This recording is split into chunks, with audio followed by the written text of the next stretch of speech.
Learning about storytelling by analyzing the films that came before us is our favorite way to improve as storytellers ourselves. And today we're going to be looking at how 3 different films handle tension in 3 different ways.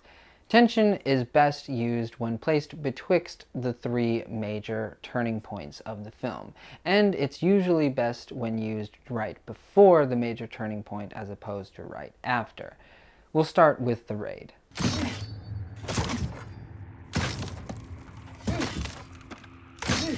Rama takes his injured comrade to a civilian's apartment. However, this is a bad thing because the machete gang is on their trail.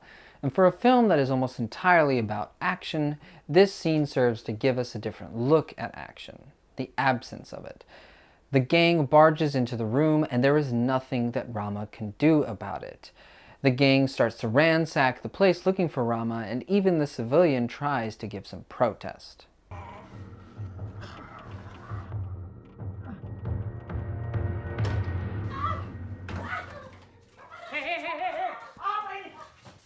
The leader of the gang does the one thing that wild antagonists rarely do.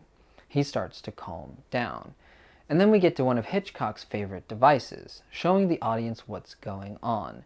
The leader of the gang recognizes the wall as a potential hiding place. He goes over and he starts to remove the pictures from the wall, and Rama realizes that something is going to happen. The leader of the gang starts to stab into the wall, but of course it's at the far end of the wall. However, he is quickly approaching where Rama and his comrade are.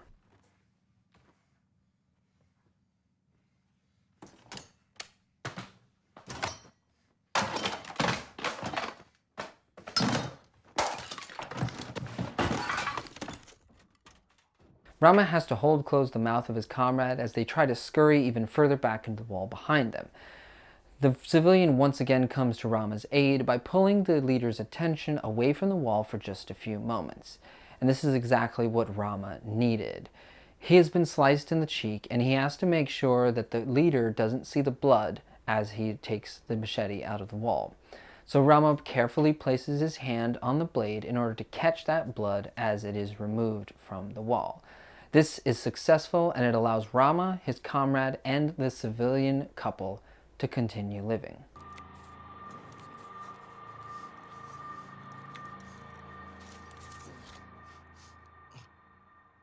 Now let's look at Pride and Prejudice.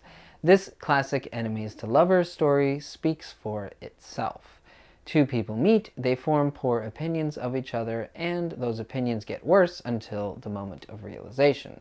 We are given a reprieve until they meet again, and the tension is allowed to build. What, he's so... I'd rather not. He's so... So what? He's so rich. By heavens, Lizzie, what a snob you are. Elizabeth and Darcy have not seen each other since he confessed his love for her, she rejected him, and he clarified some things that began to heal his reputation in her eyes. Do you not think him a handsome man, miss? Yes. Yes, I dare say he is. At this point in the film, she has softened significantly toward him, even acknowledging her own wrongs. She perhaps has even reevaluated her own feelings for him. Hence the not wanting to go to his house and yet going to see it and enjoying her time there. But that is cut short when she is spotted by Darcy herself and runs away. Darcy catches up with her and cue the awkward reunion, but more importantly, cue the tension. I thought you were in London. No.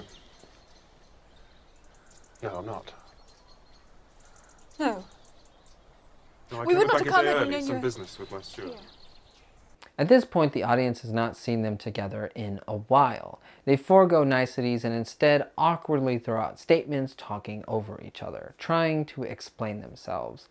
They begin a somewhat normal conversation with Elizabeth telling him of her trip and him asking her about that trip. I'm in Devonshire with my aunt and uncle.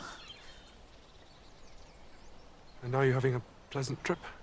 Very pleasant. Tomorrow we go to Matlock. Tomorrow? Elizabeth finally can't take it anymore and apologizes for being there. He dismisses her apology by shaking his head and asks if he can take her back to the village. May I see you back to the village? No. I'm very fond of walking. Yes. Yes, I know. Elizabeth quickly denies him, gives him an explanation, and leaves. The tension can once again begin building as these two characters now know that the other doesn't completely despise them. The film can move on to the inevitable conclusion of their relationship.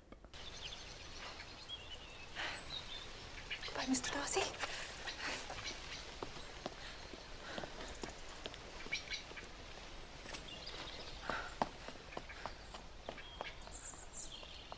And now the gentleman. At this point in the film, our protagonist, Matthew McConaughey, is in a bit of a hard place. Those who would take him down are beginning to close in, and the tension is ramping up. The narrator has set up for Henry Golding gaining power and wanting to make a move, just as Matthew is starting to push back. Raz, who's there? What are you doing here, Dry-Eye?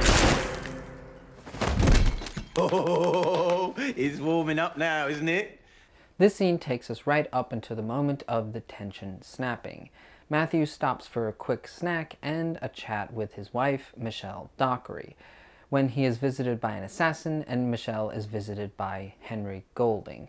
She says Henry's name just as Charlie Hunnam takes out the assassin, and now Matthew is on the clock, and his only goal is to get to his wife. Maybe you should put your seatbelt on. Yeah, let me call Rosalind. Yeah, let me do it. I got it. Just watch the road. Matthew speeds through London as Henry begins to threaten Michelle.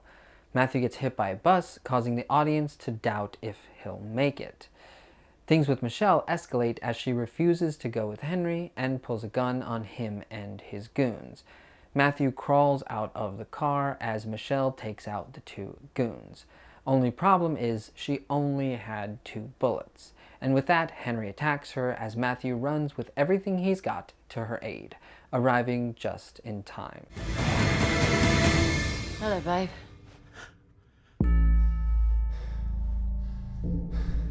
At each moment of the scene, the stakes are raised and the tension is pulled tighter, snapping as the scene comes to a satisfying end. These are 3 different examples of how films use tension to keep us on the edge of our seats. And as always, keep watching movies. Hello, love.